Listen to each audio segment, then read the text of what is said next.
I just finished it. It's 9 o'clock p.m.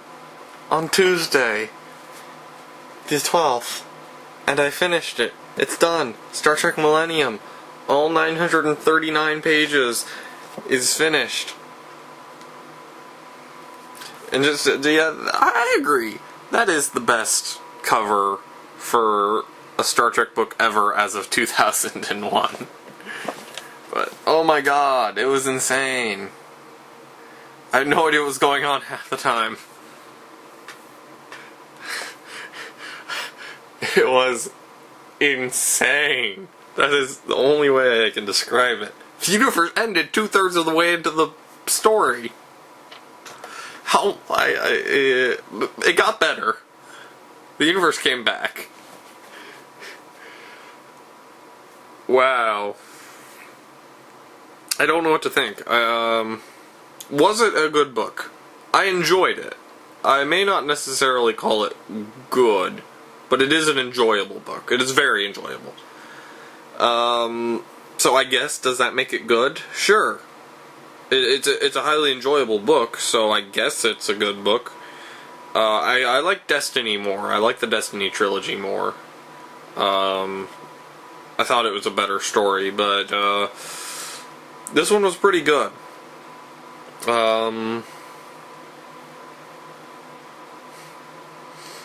It had the framing device of every book started with Benjamin Sisko talking to the prophets after the end of the last episode of Deep Space Nine.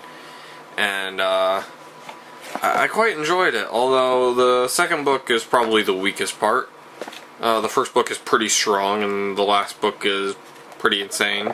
But the second book kind of has to deal with establishing the entire future that happens. And it does a good job of it, don't get me wrong, but it's definitely the weakest of the three. And of course, they have to have a pat ending, because everyone has to live, because this book takes place during Season 6 of Deep Space Nine, and as we all know, there was a Season 7, so they couldn't really kill anyone off, but They did some interesting things with the characters.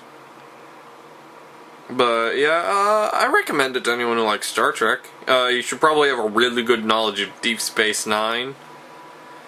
I couldn't tell you for sure what episodes you need to see without reading it again. But, I recommend it to any fans of Deep Space Nine or Star Trek in general. It's a pretty fun time travel novel. And the reset button isn't set exactly.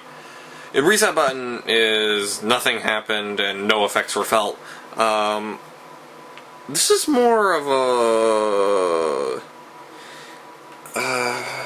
it's not like the Year of Hell where no one remembers anything happening. The characters all live through the events. They experience the future 25 years beyond where they were. And they experienced the annihilation of Earth and the Cardassian Union and the Klingon Empire. And they experienced their own personal hells and that. Yeah, but so I don't want to say it reset, because it didn't reset. Yes, the universe is essentially the same as when the book started, but the characters are not. The characters did grow throughout the novel. And they all remembered the events, so that's why I'm hesitant to call it a magic reset button, because they all have to live for the next episode, but I'm also hesitant not to call it a reset button, because the universe is exactly the same as when it began, as when the book began. Because in Destiny, yeah, there was some Deus Ex Machina bits, but 63 billion people died, and they stayed dead. I don't like, I don't like a major point of why one book is better than the other being the people who died in this one stayed dead. But I suppose one character is... The universe is slightly different because the character of Vash, who I absolutely loathe and despise, but is okay in the book, the character of Vash did disappear from the universe. There is no more Vash in the Star Trek universe after this novel trilogy. But yeah, aside from some minor or major points depending on your point of view, I definitely give this book a stamp of highly recommended. Not quite as highly recommended as Star Trek Destiny, but Star Trek Destiny also has a lot more material you have to read beforehand to fully appreciate it. You can appreciate it without that material, but it's not as, you know... There were like a dozen books that came before... No, not a dozen. There were like 5 books that came before Star Trek Destiny and built up to it from just TNG and the Titan book series. In fact, I believe the very last book before Destiny directly tied into what happens in Destiny. But David Mack is such a good author that you don't need to read it. They enhance without being necessary. Yeah. But, on the subject of Star Trek Millennium, 7 out of 10. Whereas Destiny would have been an 8 out of 10 for me.